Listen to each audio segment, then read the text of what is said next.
खेल गया भाई, खेल गया। अमेरिका अच्छा खेल गया। कहते हैं कि किसी को अगर अपनी बात मनवानी हो तो टेंशन इतनी ज्यादा बढ़ा दो कि सामने वाले को लगे कि बस अब तो प्रलय आने ही वाली है और वो फिर आपकी बात मान ले।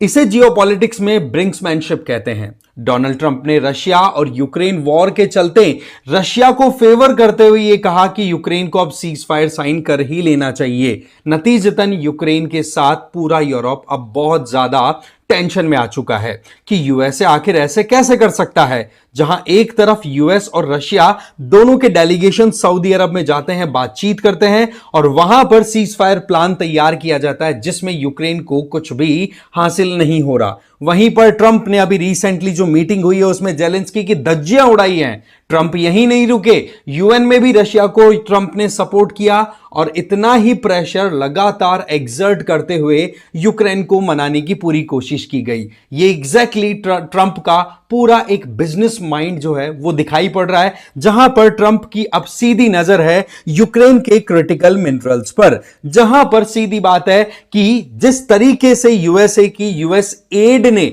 बताया जाता है कि $350 बिलियन तक का सपोर्ट यूक्रेन को भेजा है, अब उसका भुगतान करने का समय आ चुका है और अब यूक्रेन के पास में दूसरा कोई ऑल्टरनेट बचा नहीं है जिसके आधार पर ये रशिया को फेस कर सके।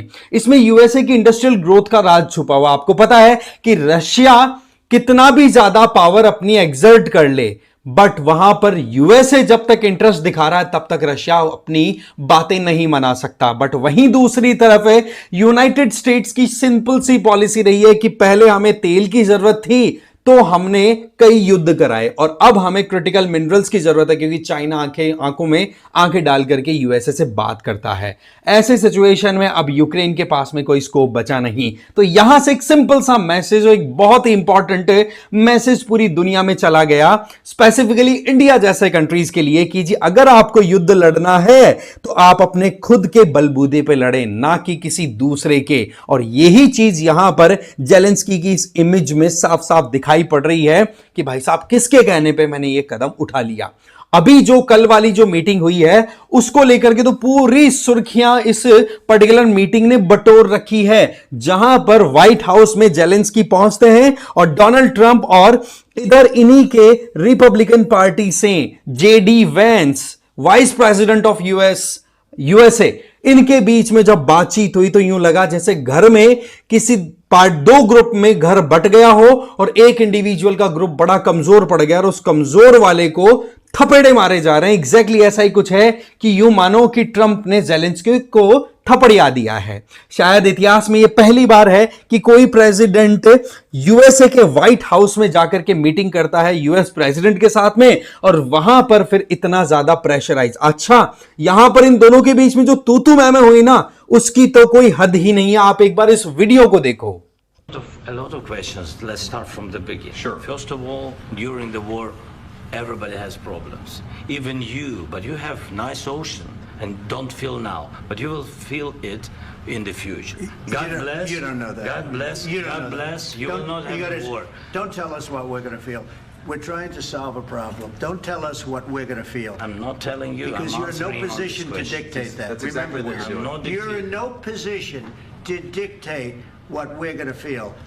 We're going to feel very good. You will feel influence. We're going to feel very good and very strong. You will feel influence. You're right now not in a very good position.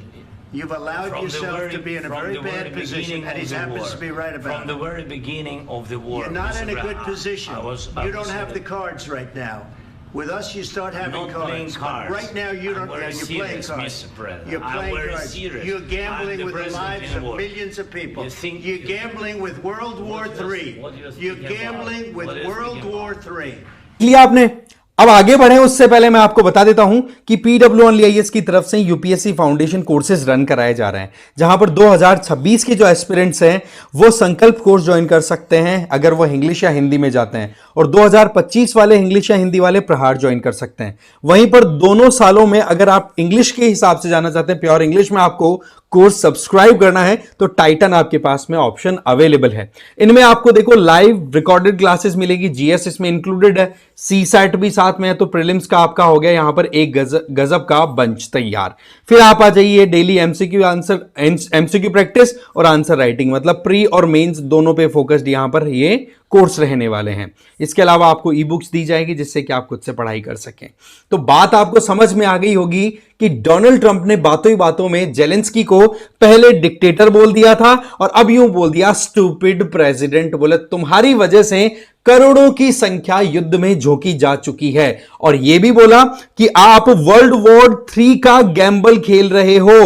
तो यहां पर mister president Zelensky cease fire करना is the right option. और यह बात तो JD Vance ने भी कह दी कि जब युद्ध से कोई परिणाम निकलता तो फर्स्ट वर्ल्ड वॉर और सेकंड वर्ल्ड वॉर के बाद में इतनी बर्बादियां नहीं होती, अल्टीमेटली आपको टेबल पे आके बात करनी पड़ती है। और उसी का नतीजा यहां पर यूएसए ने अपनी तरफ से साफ साफ ये कह दिया कि भाई सीज फायर की बात करो, पुतिन के साथ में राइवल मत बनो, और साथ ही साथ जितने आपके क्रिटिकल मिनरल्स हैं उनके अंदर 50% शेयर हमें दो, क्योंकि हमने आपका सपोर्ट किया। You should be thankful enough to USA. मतलब इनकी बातों में यूं लग रहा था कि जेलेंस्की को बहुत बुरे तरीके से दबाव में लाया जाए, राइट। अब आप डोनाल्ड ट्रंप के स्टेटमेंट आपने देखे, क्या बोला? You are not in a position to dictate us about what we are gonna face. भाई साहब, आपके पास में कोई ताकत नहीं है जिसके आधार पर आप हमें बोलोगे कि हमारा क्या होगा फ्यूचर। हमारा फिलहाल सब बढ़िया चल रहा है और भगवान की दया से हम मेहनत करने वाले लोग हैं, आगे अच्छा कर लेंगे। आपको युद्ध रोकने की जरूरत है, युद्ध रोकने के लिए आपको डील पे आना पड़ेगा। अब ऐसे में जेलेंस्की भाई बहुत जो गर्म होकर के रवाना हुआ है, गाड़ी में बैठा है, गाड़ी में बैठ करके सीधा यूक्रेन लैंड।